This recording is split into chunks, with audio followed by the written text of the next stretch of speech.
Guys, it is almost time for UFC 321. Tom Aspinall, now the UFC Undisputed King, puts the title on the line against elusive striker Ciryl Gane in the main event. It's raw strength versus refined technique, and my friends at DraftKings are going to get you in on all the action. New customers turn $5 into $300 if your bet wins, paid instantly in bonus bets. Download the DraftKings Sportsbook app, use the code SONNEN, stay in on the action. Use your bonus bets on DraftKings same-game parlays for a shot at an even bigger payout. Love the thrill of live betting? Bet live on star player props and in-progress games right as they happen. If sports betting is not yet available in your state, don't worry. You can still join in on all the fun with DraftKings Daily Fantasy Sports and have the shot to win cash prizes. Download the DraftKings Sportsbook app now. New customers, use my promo code SONNEN. Bet just $5 and get $300 in bonus bets instantly if your bet wins. That's promo code SONNEN only at DraftKings Sportsbook. The crown is yours.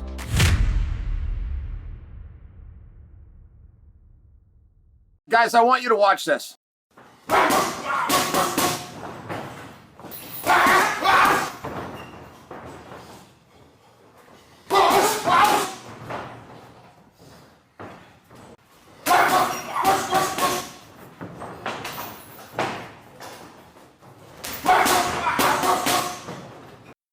Would I whip his ass?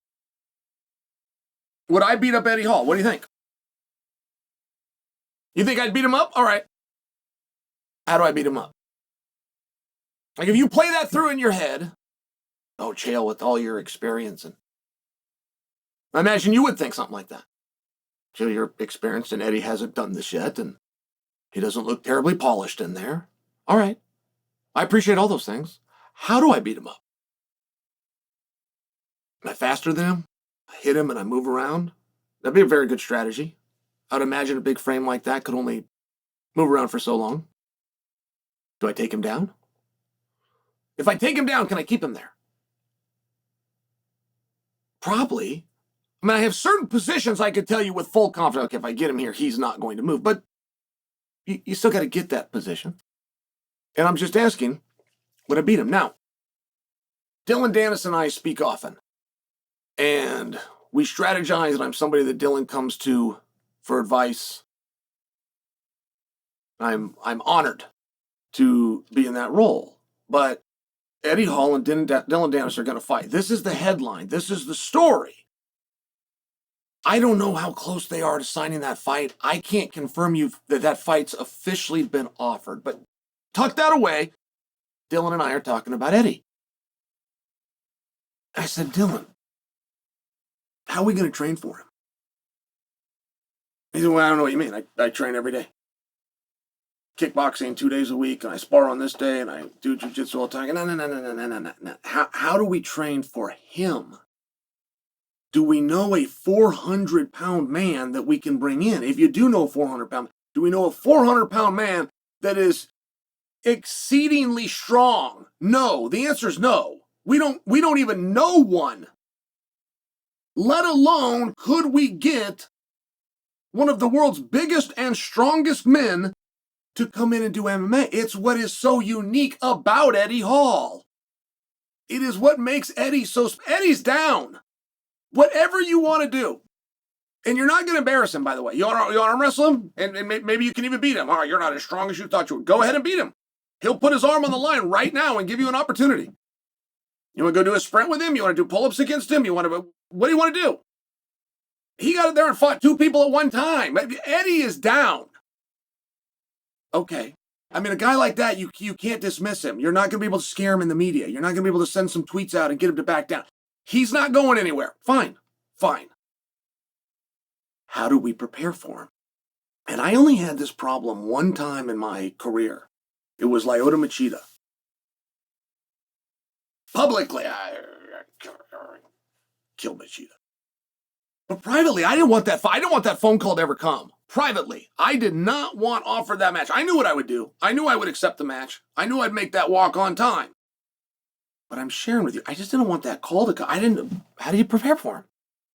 You get one crack at him. You get one crack And by the way, I was a Team Quest guy. We had our problems with Machida. Randy couldn't figure out that puzzle. Dan couldn't figure out that puzzle. So I'd been through training camps for Machida, and I'd been in the room. And one of the problems that we had as we prepared is we prepared each other for Machida because we didn't have anybody that we could bring in. Nobody does Machida but Machida. He's a very unique style. Like, how are you going to prepare for MVP? Just for example, there's certain guys, and this is the thing with Eddie Hall. Now, you don't always get to prepare, and it doesn't always work that way, and that's not how life works, and you man up and you go out there or not. You got to figure out, and you succeed at figuring it out or not. But my point that I was attempting to make is, how are we going to prepare for him? How would we even know what to expect? This is the world's strongest man, and he has 300 pounds. 400 pounds. I don't know if that's right. I thought that Dillon was roughly 170. I realized that he's a little heavier than that. And I thought that Eddie was about 460. So I thought we were talking about a 300-pound difference, but what would that feel like? What would that feel like? Dillon has proven that he will get down with anybody. I watched him do a 0-0 draw after time expired with Gordon Ryan. I heard stories directly from David Taylor, the Olympic champion, of workouts with Dillon. I watched Dillon go fight a guy that fought Floyd. I know that Dillon spars kickboxing with Piera. Like, he is not a prude about putting his foot on the line. I don't have any question at all that he's better at everything than Eddie Hall. That he's a better puncher, he's a better kicker, he's better with the elbows, he's better with the knees, he's better with the wrestling, he's better with the jiu-jitsu. I don't question any of those things. But Eddie's different. He's just different. He's different in that he's in. He likes an experience. He's not afraid to try something new. All right, fine. Fine, but now this is the kind of guy you gotta play with him the right way. You're not gonna back him down. Even if Eddie agrees you're better at absolutely everything, and you're a huge favorite on DraftKings to beat me, he'll still sign the contract and make the walk. So it's one of these things where before you come out and say it like you can with a number of guys as making them go away, they're not going to go away. If you're going to do the match, how do you prepare for him? Once you figure all those things out, where are you going to do the match?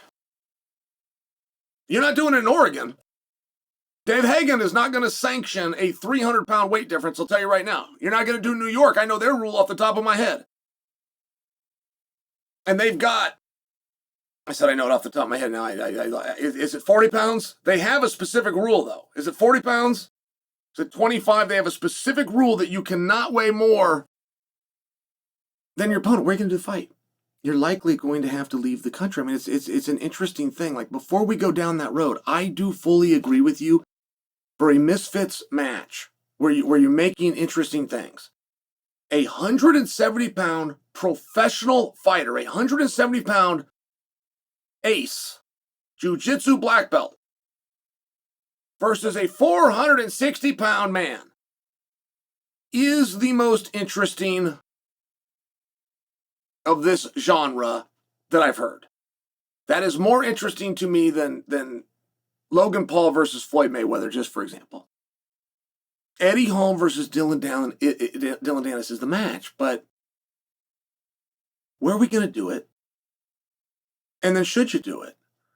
Generally, in these competitions, it's to display, to show, I am better at this than you. I know more than you. But that's not what that would be. I mean, this is something else. It's something else when you're dealing with 300 pounds, and I have nothing that I can compare it to. And I will just tell you, when I talk to Dillon, as interested as he is in doing it, and I have not said to him, Dillon, my opinion is you should not fight Eddie Hall. I have not done that.